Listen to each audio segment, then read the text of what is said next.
Ang pinakamahalagang misyon ay mahalin ang Diyos at mahalin ang kapwa. Ito po ang salita ng Diyos, ang ating gabay. Ngayon po ay Thursday, June 4, 2026, ng ikasiyam na linggo sa karaniwang panahon. Sa buhay sundalo at nasa serbisyo, marami tayong misyon. May misyon tayong protektahan ang bayan. May misyon tayong pangalagaan ang kapayapaan. May misyon tayong maglingkod ng may dangal at katapatan. Ngunit sa dami ng ating mga tungkulin, minsan nakakalimutan natin ang pinakamahalagang misyon sa lahat. Kung tatanungin tayo ni Jesus, ano ang pinakamahalagang tungkulin sa buhay mo? Ano kaya ang ating isasagot? Iyan ang gustong ipaalala sa atin ng ating mga pagbasa mula sa banal na kasulatan sa araw na ito. Una, sa unang pagbasa, sinasabi sa atin na huwag kalimutan si Jesus.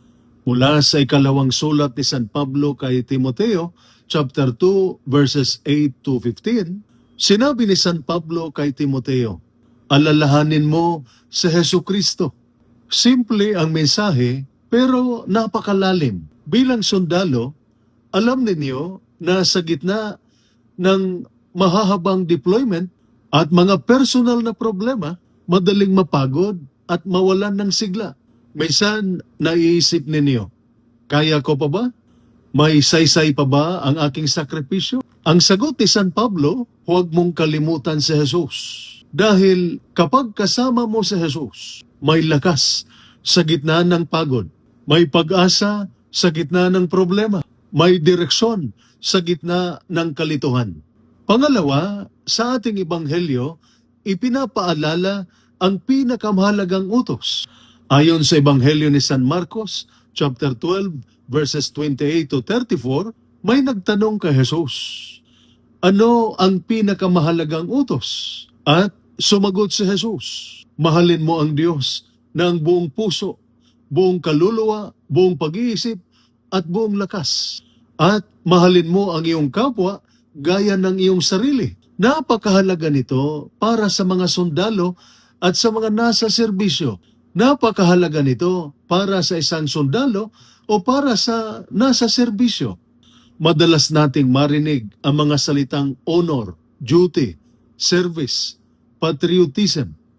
Ngunit ang pundasyon ng lahat ng ito ay pag-ibig. Kapag mahal mo ang Diyos, magiging tapat ka sa iyong panunumpa. Kapag mahal mo ang kapwa, maglilingkod ka ng may malasakit. Igagalang mo ang dignidad ng bawat tao. Magiging mabuting kasamahan ka sa unit at mabuting ama o ina sa iyong pamilya. Iisa ang mensahe ng ating mga pagbasa sa araw na ito. Ilagay si Jesus sa sentro ng iyong buhay. Dahil kapag si Jesus ang sentro, nagiging makahulugan ang misyon. Nagiging matatag ang loob. Nagiging tapat ang paglilingkod.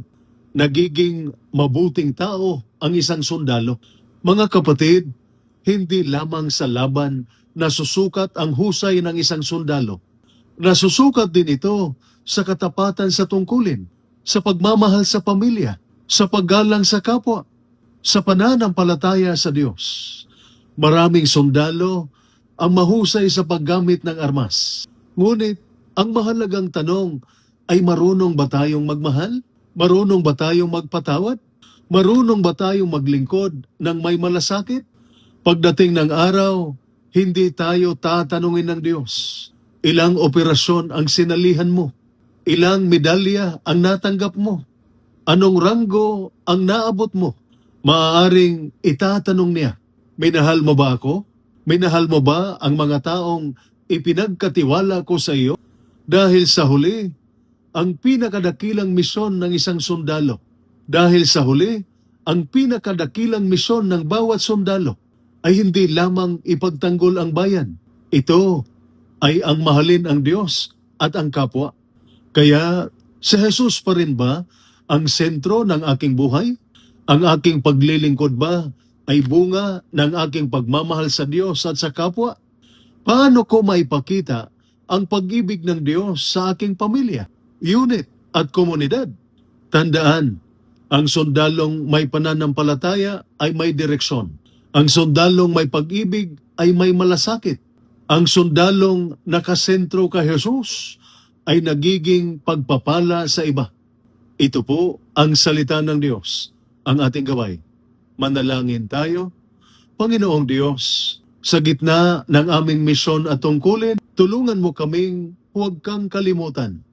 Turuan mo kaming mahalin ka ng buong puso at mahalin ang aming kapwa ng tapat. Naway ang aming paglilingkod sa bayan ay magiging daan upang maipakita namin ang iyong pag-ibig sa iba sa pamamagitan ni Kristo na aming Panginoon. Amen. At sumainyo at sa inyong pamilya ang pagpapala ng makapangyarihang Diyos, Ama, Anak at Espiritu Santo. Amen. Santa Maria, Ina ng Diyos, ipanalangin mo kami. San Jose, ipanalangin mo kami. San Miguel Arcangel, ingatan mo kami. Amen.